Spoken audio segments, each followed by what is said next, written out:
Jackie and I'm Kyle. And we are so excited to be here. I have been working on this project for a long time, so I'm so excited to show you. This is called I'm not going to pronounce it. I hope that I don't murder this the way to say it. But it's Kimekomi. That is a Japanese word, and this actually started, it's been way back centuries ago, where basically what it is taking fabric and applying it to like a styrofoam or something like that. Okay. So what you will need is a styrofoam ball. Does it matter what size? You actually no. So you could use any size that you wanted. This one, and it's really quite interesting because even though it says a 3-inch styrofoam ball, they all are different sizes. They're not a true 3-inch. It's kind of like lumber. Yeah. Yeah. So anyway, so this was my first attempt of it, and this one is actually on the package. It was a 3.8 inch. Why? Why? And then this one was a 3-inch. So what you're going to do now, this is not the styrofoam that is like this, that has the open, that's more porous. No, not really. But for this particular one, it worked really well because I'm going to show you the technique. So you could actually do this styrofoam, and I'll show you how to do that one in a minute. But whatever styrofoam, and I think any type of age group could do this too, which is really fun too. And it's just something different, but we're still using our fabric. Yay! And we love fabric. And we're using our stash, which is what I did. So I just chose 6. Okay. You could do 5, you could do 4, you could do as many as you wanted to. This reminds me of Crystal's beach ball. Oh yeah, yeah, it does look like a beach ball. So the first thing that you're going to do is you're going to get your ball, your styrofoam ball. Now some of them have, this is called a sphere. So we're going to learn a little bit of, geometry. Oh dear. What this is. I know. That's what I. Okay, I'll act smart. Okay. So anyway, this is actually called a sphere. Okay. Oh. And I think of this as the Earth. Oh. Okay, so there's an equator. That's the center. Oh. Some of them come with this kind of indent to show where the middle is, where it is on That isn't where they just glued it together? I think it is. I think so too. But this particular one didn't have one, so I just kind of had to guess where the center was. So what I do at first is I actually measure the middle. I'll just use, the widest part? Yeah, the middle or the equator, if you want to say, liken it to the Earth. So this one actually around was like 9 1/4 inches. Okay. Okay, so I took my measurement and then I divided it by 6 because I did 6, but I used my calculator. Oh, okay. I did not do this in my head. Okay, so yeah, so I divided that, and I actually came out with 1.5416. Okay, well that is just not a number that, but it was closer to 1.5. Okay, good. All right, so then I took and I measured 1.5 inches. Okay. I just started at 0 and I went to 1.5. Marked it with a Sharpie at 1.5, went on, and I marked all the way around. All the way around. I was wondering how you got that to look like that. Then I marked at the top, which is I mean, if you really want to be technical, it's probably the poles of this sphere. But how do I know? Did you measure? Well, they actually have an indent on the front, on the top and the bottom, so it's easy. Yes, I do see that. So it's really easy. Okay. So I marked that at the top and at the bottom. So then I just took my measuring tape and I first did half of it. I lined it up from to the middle. That's genius. And I drew a line just to the center. Then I turned it upside down. I thought you were measuring the whole thing, and I was like, no. Okay, so let me show you on this one. Okay. Alrighty, so here we are. I'm just using, and I'm taking a Sharpie marker, and I'm just drawing a line down to. Don't try and use a metal tape measure. Yeah, that won't work too well. You're right. So then I'm going to go from the other direction, and so I'm working from the bottoms, from the poles to the And the poles are to the marked, and equators. each spot is marked. Yeah, so then all of our lines will intersect. Nice. And it's okay if it's not exactly perfect. Thank you. All right, so there we go. We want to actually cut on our lines about 1/4 of an inch down, because we're going to actually poke our fabric in. So if you're doing this with kids, you're going to do this part. You're going to want to either use an X-Acto knife. I just have this, and you That's can cool. just take this and you can go all the way down. The thing that with this X-Acto knife is it does tear the styrofoam, so you want to be really careful. So I would not go like this. I would just do one little bit all the way down. You want to go about 1/4 of an inch. Okay. Now the other thing that I found was this wood burning tool. This is where it's okay, I'm not going to burn you. Okay, okay. It's all good. So this was very helpful. It's just a wood burning one that I purchased on Amazon. It's so cheap. You could go as big, as much as you wanted to spend. But this, I wanted to try it to see if it really worked well. So it actually heats up, and I love this tip. This was a really great tip.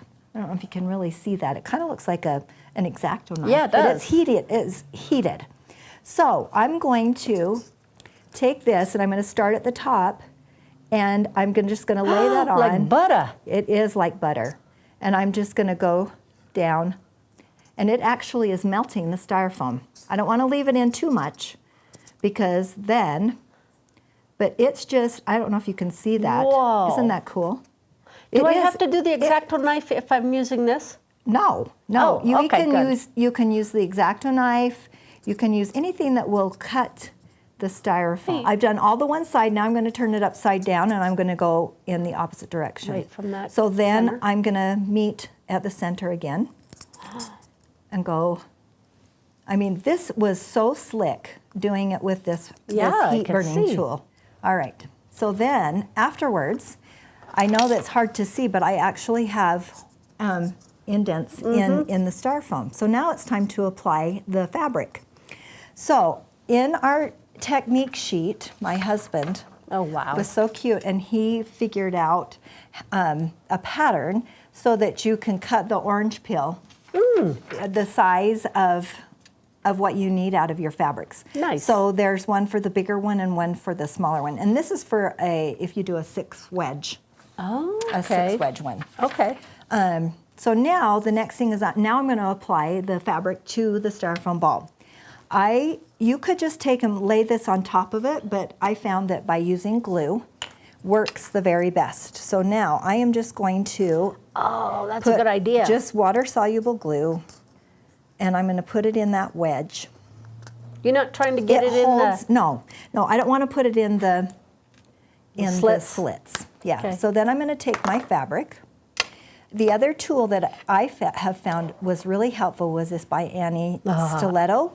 Or this one actually, this is just a screwdriver that came out of my sewing machine. Yeah. A small screwdriver works nice. really well as too. Flat. So what we're going to do is we're going to lay the fabric over the...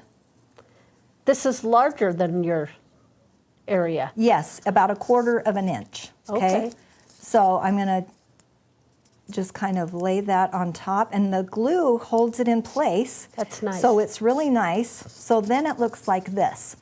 So now I can either take my stiletto, which I'm going to use that, and now I'm just going to poke. I'm going to poke this down, and that's why I love this stiletto. You're not poking it straight down. So no, I'm just actually laying it so that I'm going to go all the way down. Okay, so I've poked that down in the styrofoam. Okay, well I have a lot of excess fabric right here. So all I have to do is just take a small pair of scissors, and I can just clip that. So if I wanted to make one that isn't those 2 sizes, do I just cut a strip wide enough? Yeah, just kind of, you could eyeball it actually. Okay, sure. But I think it works better. You could do it just in a rectangle. But if you just cut it like a football, Okay. or an orange peel or something, then you won't have so much fabric. So there's my first wedge that I That put in. looked like doable. It was so easy. Yeah. So now I'm going to take my red, And I'm just going to do the same thing. I'm going to take my glue. This was definitely a game changer, is to put the glue on the ball, because it holds the fabric. Otherwise it's running all over. Yeah, it is. You don't have control. And so it's about a quarter of an inch of overage. Okay, so there we go again. Okay, and then I'm just going to take my stiletto and I'm going to do the exact same thing. And you're working with it a little bit so you don't get a tuck, right? Yes, I don't want to get a tuck in there. Okay. So when you've got 2 layers of fabric in there, it actually goes down pretty far. And this is where you could also use a screwdriver to tuck that down inside. Isn't that fun? That is fun. I could do this. Yes, you could. Anyone really could do this. So then once you've got that in, you don't have to push it all the way. Okay. You can leave a little bit, because I actually am going to use trim. I love that trim. I'm going to use the trim to kind of, let me just try and do this one so that you can see. I've been loving using this by Annie stiletto. Yes, that makes sense. Okay. Okay, so once I've done that, I'll continue doing that all the way around. You get them all in. I get them all in. I trim as I need to with the excess fabric. So then I just purchased some trim from your craft store, and then I'm going to just actually use glue.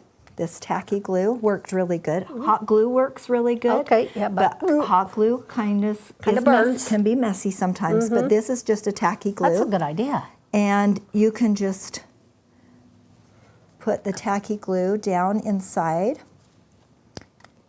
and take your trim and just tuck it down inside. You really weren't kidding. This is pretty simple. Yes.